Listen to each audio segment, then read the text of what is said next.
যুধিষ্ঠির সকল ভাইদের নিয়ে পরিসভা করছে। এমন সময় সেই ছায়ামূর্তি সদর দরজায় এসে ঘন্টা ধরে বললেন, এই ঘন্টা ধ্বনির অর্থ হলো কেউ রাজ দর্শন করে। কিন্তু এমন সময় সদর দরজায় কে এসেছে? তার রাজ দর্শন চাই। সহদেব বলে, ও দাদা দাঁড়াও দাঁড়াও, এই হরি সভা ছেড়ে তোমাকে যেতে হবে না, আমি নিয়ে আসছি। সহদেব সভাস্থল ত্যাগ করে বাইরে বেরিয়ে দেখতে একটি ছায়ামূর্তি দাঁড়িয়ে আছে। কে তুমি? কি পরিচয় তোমার? আচ্ছা তুমি এখানে কেন এসেছো? ও বুঝতে পেরেছি, তুমি রাজ দর্শন করবে। তুমি একটুখানি অপেক্ষা করো, আমি দাদাকে সংবাদ জানাচ্ছি। সেই ছায়ামূর্তি চিৎকার করে বলে, শোনো,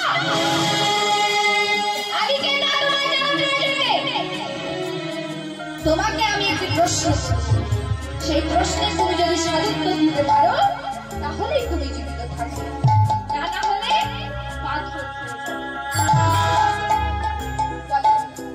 বলো কি প্রশ্ন তুমি বলো। তোমাকে আমার প্রশ্ন হলো, মন দিয়ে শুনো, তোমাকে আমার প্রশ্ন হলো, এক কলসি দুগ্ধে 7টি কলসি সমানভাবে পরিপূর্ণ হয়ে যাচ্ছে, কিন্তু ওই 7 কলসি দুগ্ধ যখন একটি কলসিতে ঢালা হচ্ছে তখন ওই কলসিটি পূর্ণ হচ্ছে না। বলো, উত্তর বলো। সহদেব উত্তর দিতে পারল না। সহদেব পাথরের মূর্তি হয়ে গেল। এত বিলম্ব হচ্ছে কেন? সহদেব এখনো ফিরছে না কেন? সহদেব ফিরছে না দেখে নকুল বাইরে বেরিয়ে এসেছে। নকুলকেও এরূপ একটি প্রশ্ন করেছে ছায়ামূর্তি। কি প্রশ্ন? ফসল লাগানো হয়েছে, ফসল রক্ষার জন্য চারিদিকে বেড়া দেওয়া হয়েছে, কিন্তু দেখা যাচ্ছে বেড়াতে সেই ফসল কেড়ে নিচ্ছে। নকুল উত্তর দিতে পারল না। নকুল পাথরের মূর্তি হয়ে গেল। নকুল উত্তর দিতে পারল না। এরপর ভীম বেরিয়ে এসেছে। ভীমকেও এরূপ একটি প্রশ্ন করেছে ছায়ামূর্তি। কি প্রশ্ন? একটি আংটির মধ্যে হাতি পারাপার হয়ে যাচ্ছে, অথচ হাতি দিলে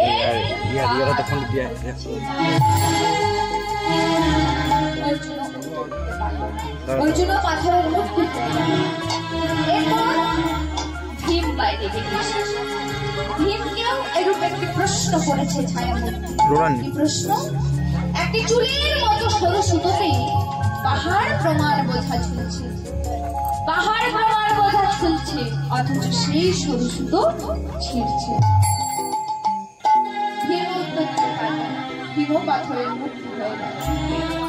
4 ভাইয়ের মধ্যে কেউই উত্তর দিতে পারল না। 4 ভাই পাথরের মূর্তি। 4 ভাই ফিরছে না দেখে স্বয়ং ধর্মরাজ যুধিষ্ঠির সশরীরে সদর দরজায় উপস্থিত হয়েছে। যেই না ধর্মরাজ যুধিষ্ঠির সশরীরে সদর দরজায় উপস্থিত হয়েছে, সেই ছায়ামূর্তি ধর্মরাজ যুধিষ্ঠিরকে আর ধর্মরাজ যুধিষ্ঠির তার ভাইদের দেখে দর্শন করে চিৎকার করে ডেকে বলছে,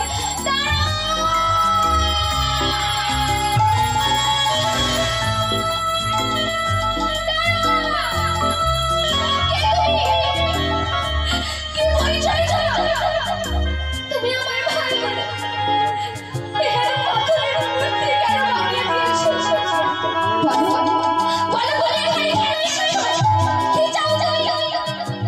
কেন আমার ভাইদের পাথরের মূর্তি বানিয়ে আসবে? তোমার ভাইদের আমি প্রশ্ন করেছিলাম, তোমার ভাইয়েরা তার সদুত্তর দিতে পারে না, তাই পাথরের মূর্তি হয়ে গেছে। এবার তুমি আমার কথা বলেছ, তোমাকে আমি এরকম একটি প্রশ্ন করবো, তুমি যদি উত্তর দিতে না পারো তুমিও পাথরের মূর্তি। বলো বলো তোমার কি প্রশ্ন তুমি বলো তুমি তুমি আমার ভাইদের মাঝে মুক্ত বানিয়ে দিয়েছো বলো বলো কি জানতে চাও তুমি বলো শোনো তোমাকে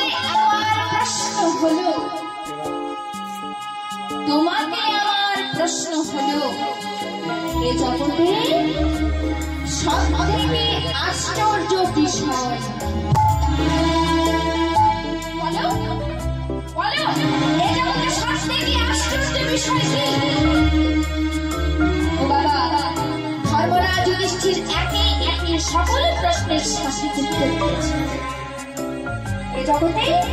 এই জগতে সবথেকে আশ্চর্য বিষয় কি মানুষ দেখছে যার প্রাণ আছে তাকে গণনা করে দিন বলো হরি বলো হরি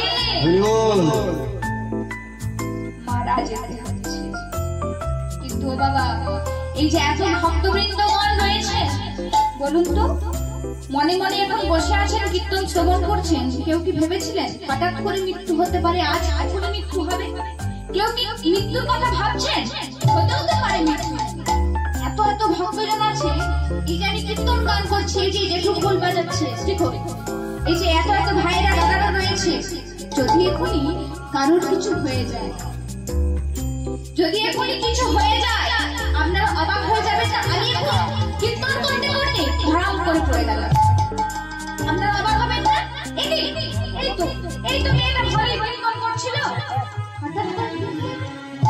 চারিদিকে হইচই চলে যাবে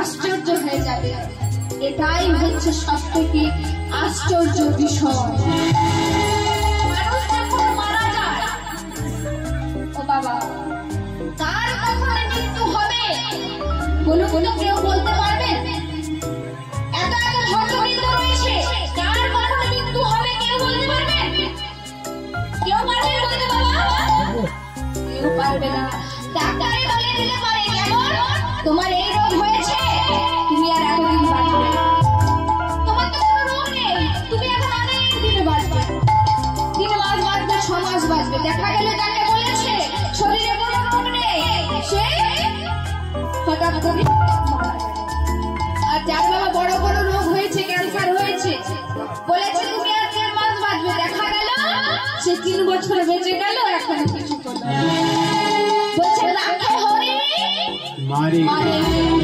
হরি মারে হরি রাখে বাবা হরি যদি চায় আমার শরীর যদি অসুস্থ থাকে আমি বেঁচে যাব আর যদি ভগবান না চায় তাহলে আমি এক্ষুনি মরে যাব মৃত্যু হয়ে যাবে এটাই হচ্ছে এ জগতের সবথেকে আশ্চর্য বিষয় তোমাকে আমার তোমার ভাইদের জন্য প্রথম প্রশ্ন ভাইদেরকে প্রথম প্রশ্ন কাকে করেছিল সহদেবকে বা বাবার মনে সহদেবকে কি প্রশ্ন এক কলসি দুধে 7টি কলসি সমানভাবে পরিপূর্ণ হয়ে যাচ্ছে ওই 7 কলসি দুধ যখন একটি কলসিতে ঢালা হচ্ছে তখন সেই কলসিটি পূর্ণ হচ্ছে না একজন মায়ের 7টা সন্তান একজন মায়ের দুধ পান করে স্তন পান করে তারা বড় হচ্ছে তারা মানুষ হচ্ছে ও বাবা বিভিন্ন বড় বড় কাজকর্ম করছে বড় বড় চাকরি বাকরি করছে দেশে নয় বিদেশে চলে যাচ্ছে কিন্তু যখন তারা বিদেশে চলে যাচ্ছে এই যে গ্রামের বাবা মায়েরা এত কষ্ট করে মাঠে ঘাটে খেটে পড়াশোনা শিখিয়েছে ছেলেকে বড় করেছে তখন তার বাবা মায়ের মুখে তিনি অন্ন তুলে দিতে পারছেন বলছে মা কাঁদে কখন কাঁদে ছোটবেলায় কাঁদে সন্তান পায় না আরেকবার মা কাঁদে কখন কাঁদে সন্তান ভাত দেয় না তা মা এখনো বলছে মায়েরা বাবারা এত কষ্ট করে সন্তানদেরকে বড় করছে কিন্তু সব সন্তান কিন্তু এমন হবে না কেন বলছে এটা কাদের তো সন্তানদের তাহলে কাদের তো মায়ের আচ্ছা বাবা এটা আমার বাঁকুড়া জেলা, আমি জানি, আমিও বাঁকুড়ার মেয়ে। চাষবাস হয়, যদি মাটি ভালো হয়, এই মাঠে মাঠ ঘাট ক্ষেত যদি ভালো হয়, কি ভালো হয়? তা বলছে মা মাটি, মাটি কেমন? প্রশ্ন, মাটি কেমন? ওই মাটি যদি ভালো হয় তাহলে সন্তান ভালো হবে। মাটি যদি ভালো হয়, বাবারা যে বীজটা মাটিতে বপন করছে, মায়ের চরিত্র, মায়ের স্বভাব যদি ভালো হয় তাহলে কিন্তু সন্তান ভালো হবে। তাই বলে, কি বলছে শাস্ত্র বলছে, আমি বলছি না, শাস্ত্র প্রমাণ দিচ্ছে। কি মায়েরা দেখবেন গর্ভাবস্থায়, তখন সাধুগুরু বৈষ্ণব অনেক অনেক জ্ঞানী গুণী, যাদের বাড়িতে বৃদ্ধ মহিলা বৃদ্ধ বাবারা অনেক আছেন, তারা দেখবেন ঘরে কীর্তন গান করতে, একটু কীর্তন গান শ্রবণ করতে, হরি কথা বলতে। না বাবা, এই যে কীর্তন গান শ্রবণ করলে যখন ঈশ্বরকে থাকবেন, ভগবানকে থাকবেন, গর্ভের সন্তানও কিন্তু ভগবানের পদে, ভগবান তাকে কৃপা করবে। কি বলছে শাস্ত্র, কি বলছে? একদিন সুভদ্রা তার স্বামীকে বলছে, মন্দির একটু শুনতে হবে, সুভদ্রা তার স্বামীকে বলছে, আচ্ছা শোনো, তুমি তুমি ওই চক্রগুহের মধ্যে প্রবেশ করো না, সেই চক্রগুহের মধ্যে প্রবেশ করার গল্পটা আমায় বলবে। আমার কতদিনের আশা, ওই চক্রগুহের প্রবেশ করার গল্পটা আমি শ্রবণ করব। আচ্ছা বেশ, কেন শোনাবো না? নিশ্চয়ই শোনাবো। তখন সুভদ্রা ছিল গর্ভবতী, আর বললাম গর্ভাবস্থায় সন্তান সন্তান। আচ্ছা নিশ্চয়ই শোনাবো। শয্যা কক্ষে বসে অর্জুন তার স্ত্রীকে সেই চক্রগুহের মধ্যে প্রবেশ করার গল্পটা শোনাচ্ছে। আচ্ছা আচ্ছা, আমি যে চক্রগুহের মধ্যে প্রবেশ করার গল্পটা তোমায় বলছি, আমি বলবো কি করে? কি করে বলে বলে শ্রবণ করছো? কি করে গল্প বললে তো, আর কীর্তন গান করলে একটু কি দিতে হয়? হরিদ্বারের বলি আমরা দেবেন তো। তা বলছি, চক্রগুহে প্রবেশ করার জন্য গল্পটা বলছি। মায়েদের দেখবেন একটু রাত হলে নিদ্রা চলে আসে। এখন মায়েদের নয় বাবা, এই ছোট ছোট ছেলেদেরও, যাদের এখন কি বলবো শরীর শক্তপুক্ত, তাদের এখন ঘুম চলে আসে। কীর্তন গান শ্রবণ করলে তাদের কি হয় জানি না, অনেকেই চলে যাচ্ছে। তারপরে এখন আবার ঠান্ডা ঠান্ডা একটু ভাব আছে।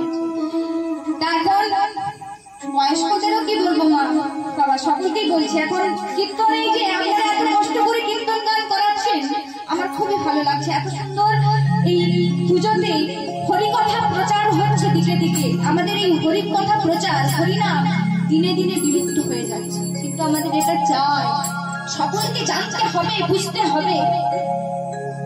তাই সকলে হরিকথা প্রচার করুন, আমাদের সনাতন ধর্মটাকে বজায় রাখুন। তা হয়েছে কি, চক্রগুহে যখন প্রবেশ করার গল্পটা বলছে, চক্রগুহে প্রবেশ করেছে, এমন সময় সুভদ্রার নিদ্রা পেয়েছে। আর এত নিদ্রা পেয়েছে, থাকতে না পেরে শয্যার মধ্যে গর্ভের সন্তান চিৎকার করে বলে উঠছে, মা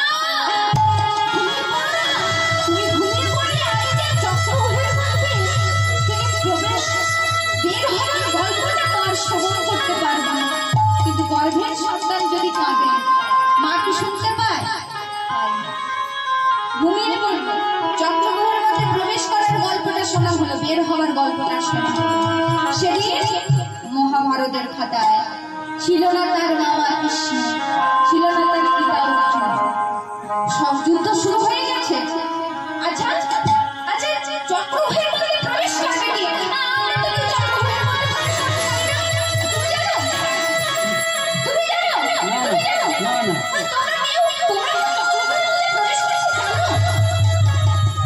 অভিপূর্ণ বলছে, আমি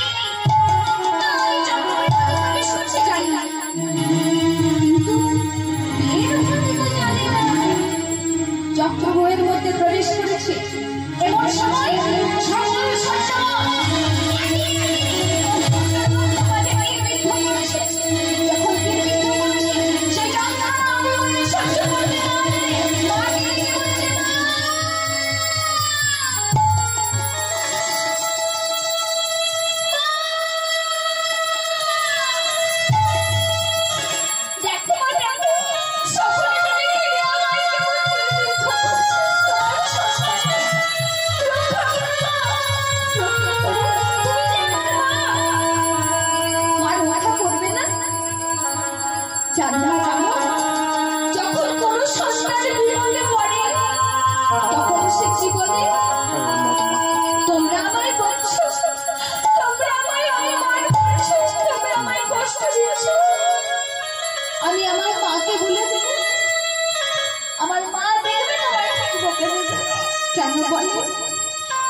তার সন্তান জানে এ জগতে কেউ তাকে রক্ষা করুক বা না করুক, তার মা তাকে এ জগতে সবাই নিজের স্বার্থ বুঝে, নিঃস্বার্থ ভাবে একমাত্র মাই ভালোবাসতে পারে।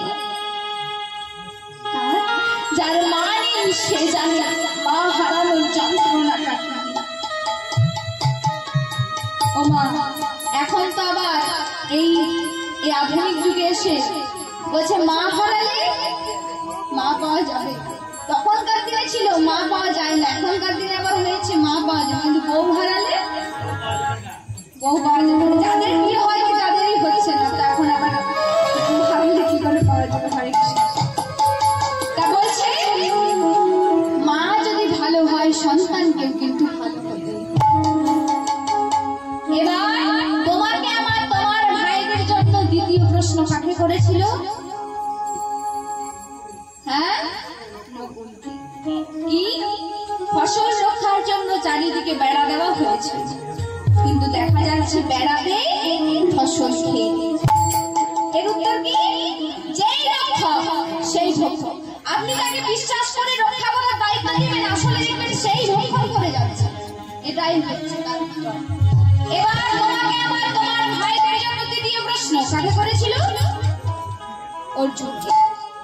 একটি আংটির মধ্যে হাতি পারাপার হয়ে যাচ্ছে, হাতি পারাপার হয়ে যাচ্ছে, অথচ হাতির লেজ বার হচ্ছে না। এর উত্তর? একজন ব্যক্তি সেবা যজ্ঞের আয়োজন করেছে, প্রচুর অর্থ ব্যয় হয়েছে, প্রচুর খাবার দাবার অপচয় হচ্ছে, কিন্তু বাবা তারে একটা ভিখারি এসেছে, গলিত কুষ্ঠ রোগ, সারা শরীরে দুর্গন্ধ বের হচ্ছে, কতদিন স্নান করে না। এমন সময় এসে বলছে বাবা আমার কিছু খেতে দে, কতদিন খায় না। আর আপনার আত্মীয় স্বজনেরা ভিআইপি বন্ধু বান্ধবেরা সেদিকে বেশি খাবার দাবার পারবেন? তাদের সামনে বসিয়ে তাকে দুটো সেবা দিতে পারবেন না। দেখুন বাবা, আপনি যে সেবা দেওয়ার আয়োজন করেছেন তার জন্য, ভগবানের জন্য, ভগবানও তো আসতে পারে ছলনা করে পরীক্ষা করার জন্য, সব বেরিয়ে গেল। আপনি এত অর্থ খরচা করে এত টাকা খরচা করে একটা সেবা যজ্ঞ করলেন, কিন্তু একজন ব্যক্তির জন্য সেটা আর পূর্ণ হলো না। এবার তোমাকে আমার তোমার ভাইদের জন্য চতুর্থ প্রশ্ন কাকে করেছিল? চুলের মতো সরু সরুতে পাহাড় প্রমাণ বোঝা ঝুলছে, অথচ সেই সরু সুতো ছিঁড়ছে না। ওই সরু সুতো হলো ধর্ম, আর পাহাড় প্রমাণ বোঝা হলো অধর্ম। কেন বাবা? এই যে কীর্তন গান হচ্ছে, আপনারা এত সুন্দর ভক্তবৃন্দ, এত ঠান্ডা, একটু ঠান্ডা ঠান্ডা আছে, এই এত কষ্টের মধ্যে, বৃষ্টির মধ্যে, ভিজে মাটিতে বসে কীর্তন গান শ্রবণ করছেন, এটাই হচ্ছে ধর্ম। আপনাদের মনে একটু ধর্ম আছে। ও বাবা, ভগবান চেয়েছে বলে আপনারা কিন্তু এখানে আছেন, জানেন তো? ভগবানের কৃপা না হলে আপনারা কিন্তু এখানে থাকতে পারতেন না। এই যে ভক্তবৃন্দগণ আছেন সকলে ভগবান কৃপা করেছে বলে আছেন। ভগবান যদি চাইতো না তাহলে থাকতে পারতেন না। তাই বলছি এটা ধর্ম। আর যারা ঘরে বসে টিভি দেখছে, ঘুমাচ্ছে, সেটা হচ্ছে অধর্ম। এবার সকল প্রশ্নের সঠিক উত্তর দেওয়াতে চার ভাই পাথরের মূর্তি থেকে জীবন ধর্মরাজ যুধিষ্ঠির বুঝতে পারলেন এবার কলির আবির্ভাব। ওই ছায়ামূর্তি ঘুরে চলে যাবে, ওই ছায়ামূর্তি হলো বলি। তাই তিনি মহাপ্রস্থানের পথে যাত্রা করলেন। কিন্তু মহাপ্রস্থানের পথে তিনি কোথায় যাত্রা করলেন? বৃন্দাবনের পথে। কেন তা বলছে, আজ বৃন্দাবন দর্শন করব বলে, বৃন্দাবন দর্শন করব বলে, বৃন্দাবন দর্শন করব বলে, বৃন্দাবন দর্শন করব বলে,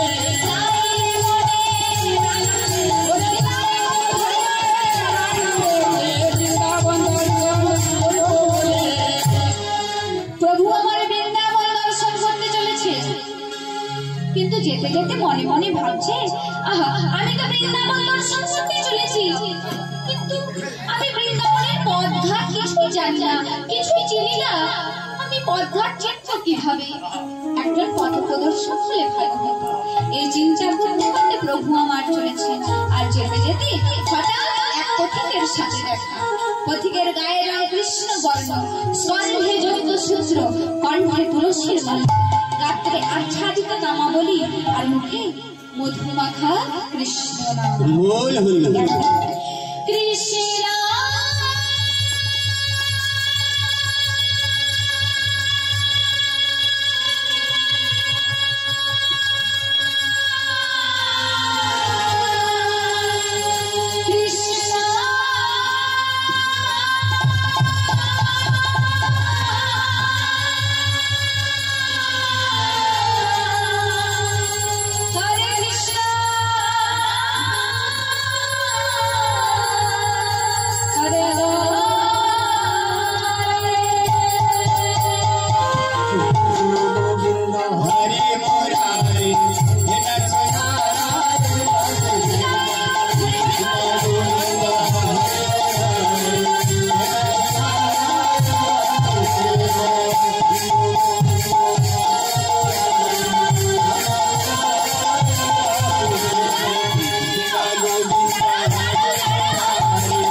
তুমি এত সুন্দর কৃষ্ণ নাম করতে করতে কোথায় চলেছ?